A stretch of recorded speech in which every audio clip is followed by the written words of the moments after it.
چھوٹے سے گاؤں میں ایک معصوم لڑکا رہتا تھا۔ اس کا نام تھا حمزہ۔ ماں باپ کے سائے کے بغیر وہ صرف اپنی دادی کے ساتھ زندگی گزار رہا تھا۔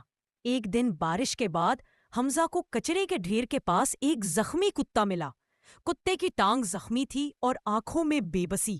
حمزہ نے اسے اپنی بانہوں میں اٹھا لیا جیسے برسوں کا ساتھی ہو۔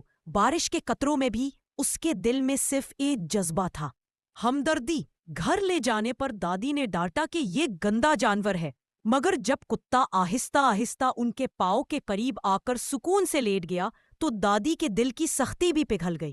یوں وہ کتا، جسے حمزہ نے شیرو کا نام دیا، اس کا سب سے قریبی دوست بن گیا۔ گاؤں کی گلیوں میں، کھیتوں کے راستوں پر اور اسکول کے بعد شیرو ہمیشہ حمزہ کے ساتھ ہوتا۔ پھر ایک دن دریا میں ایک چھوٹی بچی ڈوبنے لگی۔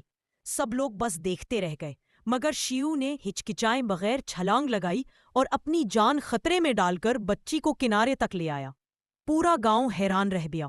اس دن سب نے مان لیا کہ حمزہ اکیلا نہیں ہے، اس کا دوست شیرو ہے، ایک بہادر دوست۔